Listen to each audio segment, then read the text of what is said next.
The Ashes of Rome. How France was born. Welcome back. Today, we embark on a dual mission, exploring the dramatic echoes of history while mastering the English language. When the past is your teacher, you connect with the soul of humanity, not just vocabulary. So, I invite you to immerse yourself. Listen not only for facts, but to internalize the sound and cadence of great English. Don't forget to subscribe and hit the bell so you never miss a story. Let's begin. The Forge of Gaul.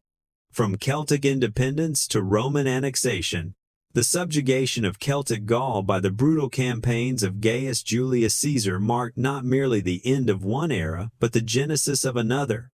A crucial, painful chapter in the development of the future nation of France. While Gaul was destined to lose its autonomy, it would, in the process, undergo a profound cultural transformation, forging a hybrid civilization composed of indelible Roman and enduring Celtic features.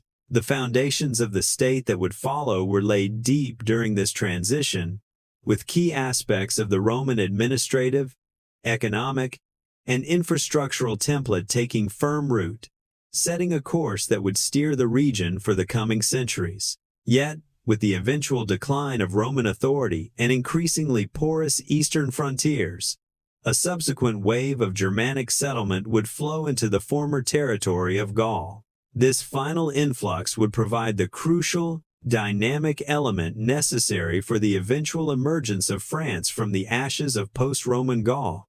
The shifting balance of power, 225 BC, 121 BC. The power dynamics between Rome and the Celtic tribes had been subtly, yet inexorably, shifting since the humiliating sack of Rome by Brennus centuries earlier. While the Celts had been successfully repulsed from the Italian peninsula following the Battle of Telamon in 225 BC, their expansive control over the territory of modern-day France remained largely intact. However, the tide began to turn decisively. A clear indication of Rome's growing confidence and expansionist ambition came with the First Transalpine War, waged between 125 and 121 BC. This campaign saw Roman legions push north beyond their traditional borders into what is now northern Italy, a region long held by formidable Celtic groups. Beyond mere strategic objectives, this aggressive push also served as a punitive measure against certain Gallic tribes who had dared to ally with Hannibal during his devastating wars against Rome. The successful completion of this campaign by the proconsul Quintus Fabius Maximus, achieving victory over the Allobroges and Arverni tribes, led directly to the establishment of Rome's first province north of the Alps, Gallia Narbonensis. Dubbed Provincia Nostra, our province, it marked a monumental turning point. Gallic territory was now ripe for the taking by an expansionist Rome, and the strategic value of this new province only compounded their appetite for further conquest. Provincia Nostra and the seeds of Roman control. Gallia Narbonensis served multiple critical functions for the growing republic. It provided Rome with an essential land bridge to its territories in Hispania, Spain. It established a vital buffer zone, offering protection to the Italian heartland against any repeat of Brennus's traumatic onslaught on the capital, a memory deeply etched into Rome's collective consciousness. It brought significant economic value, establishing new trade routes and drawing the rich Greek outpost of Massalia, modern-day Marseille, into the burgeoning Roman sphere of influence. This expansion culminated in the establishment of the city of Narbo Martius, Narbonne, built along the first Roman road constructed in Gaul. The province cemented Roman control over crucial Mediterranean trade routes, acting as a powerful hub from which Roman forces could operate and project power deep into what was previously undisputed tribal territory. This encroachment was a severe blow to the autonomy of the indigenous groups and strained the cohesion of the remaining tribal confederacies, leaving them increasingly divided on the critical question of how best to confront Rome. Caesar's shadow. The Gallic Wars, 58 BC. Despite the territory lost in the south, Celtic groups still held the vast majority of Gaul. Yet, this was soon to change. Rome was preparing to deal a decisive, crushing blow that would take the form of Gaius Julius Caesar's Gallic campaigns, beginning in 58 BC, and constituting another key turning point in the history of the future nation. On the eve of Caesar's invasion, the tribes of Gaul were far from primitive. They were developed and powerful, possessing large oppida fortified settlements or cities, and complex political structures. In many respects, this period was a Celtic Renaissance, benefiting immensely from trade networks and knowledge transfer with the Roman world. Metalwork and weapons production flourished, yielding stunning examples of ornate and distinct Celtic artwork found on long iron swords, refined armor, and spear tips. Despite their prowess, the tribes lacked unity. Their loose alliances and confederacies could not match the organized discipline and singular command enjoyed by the Roman legions, a factor that would prove devastatingly crucial in the coming conflict. Caesar's campaigns were wide-ranging, encompassing regions across modern-day France, Switzerland, Belgium, and even Britain. Leading approximately 30,000 men, Caesar initially secured hard-fought victories at Bibracte against the Helvetii Celts and at Vosges against the Suebi. Roman discipline, superior logistics, and Caesar's ruthless leadership ultimately prevailed in these close contests. He also led his legions into modern-day Brittany in the northwest of France, facing the Veneti tribe primarily in a naval campaign. Here, against a superior enemy fleet, the Roman victory was secured through the innovative and devastating use of the grappling hook, harpagoni, which wreaked havoc on the Veneti's sails, ships that relied on wind power. Unlike Rome's superior oared vessels, the brutality of conquest 58 BC, 54 BC. The campaign was a brutal military exercise. While Roman estimates of Celtic deaths are likely exaggerated, it is probable that at least hundreds of thousands of Gallic combatants and civilians were killed. The scale of the atrocities was staggering. For instance, the complete wipeout of an entire civilian Celtic encampment in 55 BC caused such moral outrage that some in the Senate in Rome called for Caesar's prosecution. Through the following year, 54 BC, many Gallic tribes continued to offer fierce resistance through a series of uprisings, demonstrating that Gaul was far from fully subjugated. Caesar responded with calculated ferocity, shifting his focus beyond just pitched battles to the systemic destruction of Gallic society as a functioning entity. His raiding parties systematically targeted livestock, agriculture, and captured thousands of slaves. This scorched earth strategy proved largely successful, with much of northern Gaul seemingly pacified in the ensuing years. However, the Celts of the future, France, were not yet ready to yield completely. They would soon make one last, valiant, and unified attempt at resistance. By this point, it had become clear to most tribes that the Roman threat was not merely petty territorial ambition, but an existential matter of survival. In response, and in a remarkable turn, the last stand, Vercingetorix and the fall of independent Gaul. Belatedly, the respected chief Vercingetorix understood the necessity of unity, attempting to rally the remaining Celtic resistance under a single, far more effective banner to face the might of Rome. The charismatic king of the Arverni tribe, it was with him that the final, large-scale act of unified resistance would unfold. In a testament to his exceptional leadership, Vercingetorix successfully mustered a vast Celtic coalition, temporarily bridging centuries of tribal divides.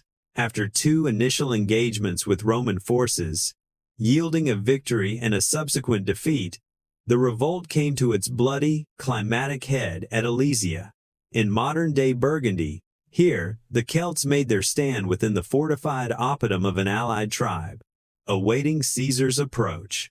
rather than risk a direct assault on the formidable fortifications, a strategy that had proved costly earlier in the campaign. Caesar made a tactical decision. He resolved to build a rival double ring of fortifications, one facing the Gallic fortress and another facing the surrounding countryside.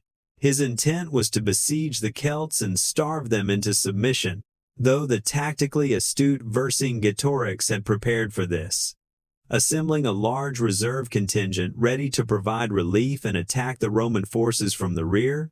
He had fatally underestimated the sheer thoroughness and engineering prowess of the Roman preparations. Despite numerous desperate breakout attempts from within, and the swift arrival of the powerful relief forces outside, the Celts failed to breach the formidable Roman lines. The massive relief army ultimately melted away, and Vercingetorix was tragically forced to surrender.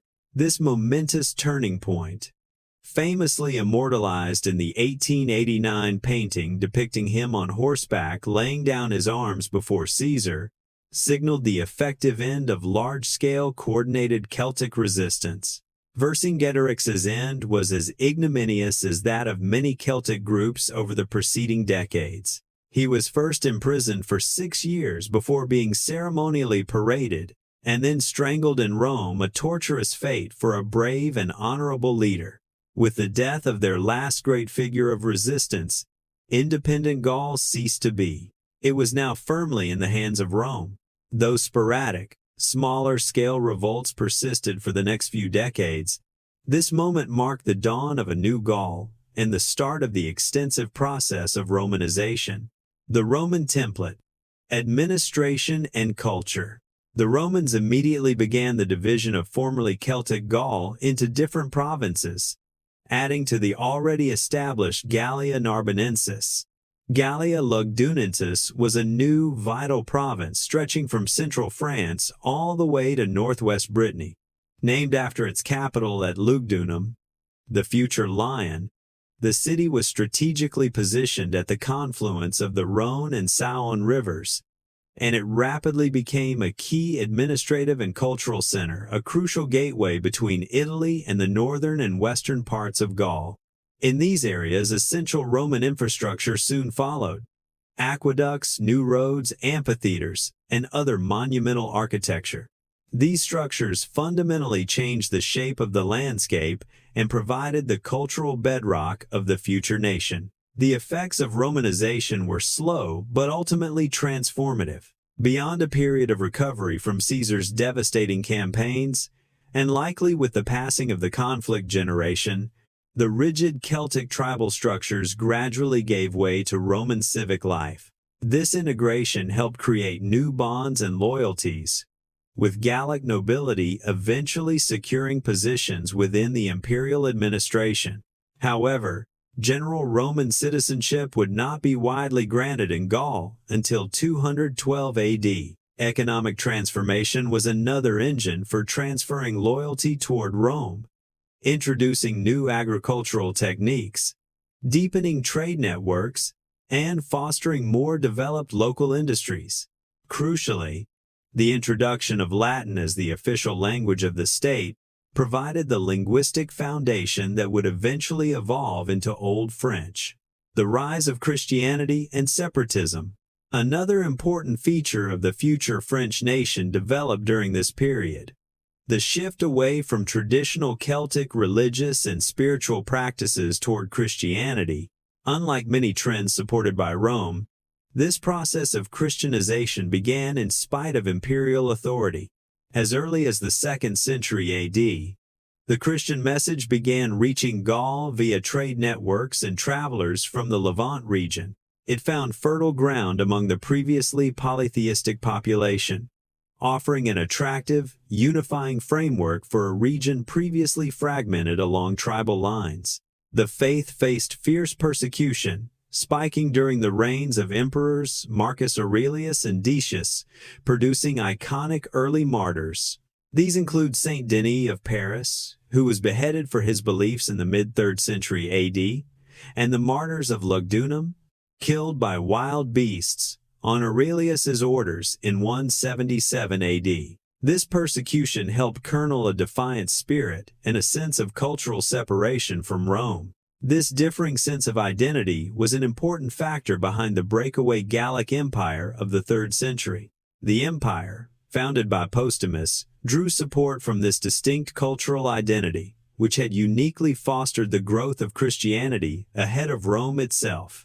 While Postumus's empire was eventually suppressed and Gaul was restored to central authority, the theme of rebellion and an increasing sense of separation persisted. The Bagaudae rebellions, spanning from the 3rd to the 5th centuries, represented another face of this separatism. Led predominantly by peasants in western France, they rallied against the harshness of the late Roman system upon the poor agricultural class. Though never more than a persistent thorn in Rome's side, these uprisings demonstrated a fierce defiance that lingered long after the defeat of Vercingetorix, the Germanic influx, and the Frankish dawn. As the Roman Empire began its chronic weakening from the crisis of the 3rd century onward, Germanic migration westward intensified.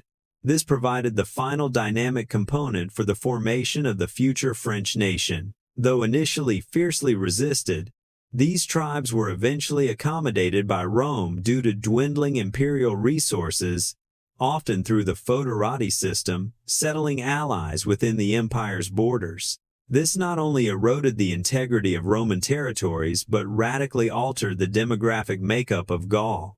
The Romano-Celtic hybrid culture now faced a third element: unintegrated peoples arriving from the east with distinct cultures and customs. As the disintegration of the Western Roman Empire gathered pace through the 5th century, one dominant power structure was ready to be replaced by another. While Visigothic forces applied pressure to the heart of Rome, the Franks, another powerful Germanic tribe, were busy expanding their territory into Gaul. Taking advantage of the power vacuum left by the weakening central Roman authority, the Franks were able to establish centers of power in central and northern France. These new kingdoms were consolidated and expanded, first under Childeric I, and then famously by his son, Clovis I of the Merovingian dynasty. By 494 AD, Clovis I had asserted Frankish dominance, bringing all of northern Gaul under his authority. Crucially, Clovis's conversion to Catholic Christianity around 496 AD helped bridge the cultural divide between his men and the established Gallic populations they sought to rule over. This act secured him the approval of the powerful Catholic Church. A new process of integration between the Germanic tribes and the existing Romanized population would commence, laying the final foundations for the future state. A certain Francia, which would ultimately take its name from the Franks themselves, through the brutal subjugation by Caesar, and across centuries as a core part of the Roman Empire, Gaul had nevertheless maintained its independent spirit and unique hybridized identity. The fierce defiance embodied by leaders like Vercingetorix persisted. With the arrival and integration of the Franks, combined with a unifying conversion to Christianity, the stage was set for a truly new chapter in history. The crumbled Roman structure was ready to be replaced by a new, Frankish-led kingdom, the foundation stone of modern France. And that's all for today's journey through history and language. If these stories touched your heart, remember, every time you learn a new word, you're keeping a piece of history alive. So keep listening, keep feeling, and keep discovering the world through English. Thank you for staying with us until now. Don't forget to like, subscribe, and hit the bell, because next time, we'll travel even deeper into the past together. Until then, take care, keep learning, and never stop exploring the story of humanity.